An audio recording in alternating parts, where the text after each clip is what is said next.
नमस्कार, मैं प्रीति द्विवेदी पाठक एडवोकेट संयुक्त अधिवक्ता संघ महिला प्रकोष्ठ हरदोई की सचिव अपने मुख्यमंत्री श्री योगी जी के से अपने बात कहना चाहती हूँ और उनका ध्यान दो मुख्य बातों पर खींचना चाहती हूँ। पहला ये है कि जो लोग क्वारंटाइन में रखे जाते हैं उनके खाने पीने की व्यवस्था बहुत ख़राब है। मैं अक्सर टीवी पर देखती हूँ कि कभी प्रयागराज में, कभी आगरा में जो क्वारंटीन लोग किए गए हैं उनको जानवरों की तरह बंद कर दिया जाता है और उनको जब खाने को कुछ दिया जाता है तो वो इस तरह दौड़ते हैं जैसे कि जानवर दौड़ता है, क्योंकि उनके पास खाने पीने की व्यवस्था है ही नहीं। आप जो व्यवस्था कर रहे हैं वो अच्छी कर रहे हैं, लेकिन उस व्यवस्था का लाभ क्वारंटाइन में रखे गए लोग कम और बिचौलिए ज़्यादा उठा रहे हैं। बिचौलिए इसको अपनी तिजोरियां भर रहे हैं और अपनी कई सालों तक घर बैठे खाने की व्यवस्था कर रहे हैं। इसलिए आपसे निवेदन है कि आप क्वारंटीन किए गए लोगों के खाने पीने की व्यवस्था इस तरह करें कि वास्तव में इसका लाभ उन्हें मिल सके। इसके लिए मेरे पास एक सुझाव है। मेरा मानना यह है कि जिन परिवारों के लोग या जिस व्यक्ति को क्वारंटाइन किया गया है उस व्यक्ति के परिवार को आर्थिक मदद दी जाए अगर उनके यहाँ कमी है, और जिससे वो खुद खाना बनाकर उन तक पहुंचा सकें, जिससे इम्यूनिटी पावर उनकी बनी रहे और वो इस बीमारी से लड़ सकें। क्योंकि अगर इस तरह उन्हें एक एक केले पर अगर सैकड़ों आदमी दौड़ेगा तो क्या इस लड़ाई को, इस वायरस से लड़ने की क्षमता उनमें रह जाएगी? कभी नहीं। वो अगर इस वायरस से नहीं मरेंगे तो भूखों मर जाएंगे।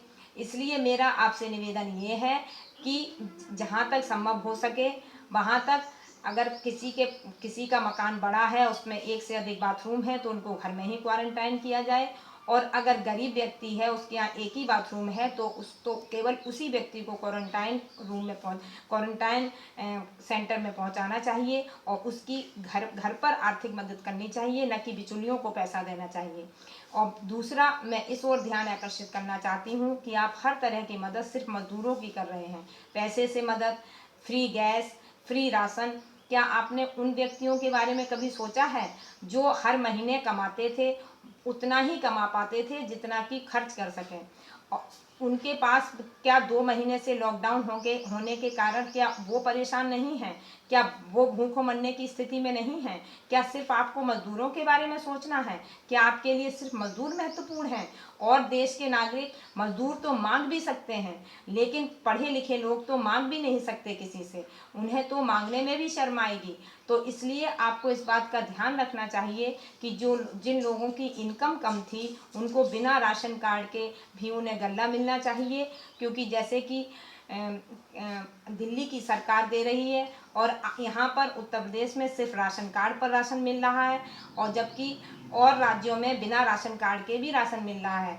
और फ्री गैस, क्या उन्हें नहीं चाहिए जो हर हर महीने उतना ही कमा पाते थे जितना कि खर्च हो जाए? क्या उन्हें इस वक्त परेशानी नहीं है? इस बात पर भी आपको ध्यान रखना चाहिए। आप ये मत सोचिए कि मैं विपक्षी की हूँ, मैं बिल्कुल विपक्षी पार्टी से नहीं हूँ, मैं ठेठ भाजपाई हूँ। मेरा मानना ये है कि जिन बच्चों को माँ बाप नहीं मारते उन बच्चों को पुलिस मारती है। उसी तरह अगर आप किसी पार्टी के पक्षधर हैं तो आपको उसकी कमियां खुद बतानी चाहिए, जिससे विपक्ष को मौका ना मिले किसी पार्टी में, उसकी पार्टी में कमियां निकालने का।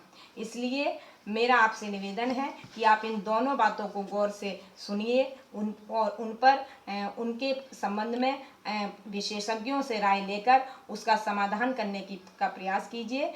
नमस्कार।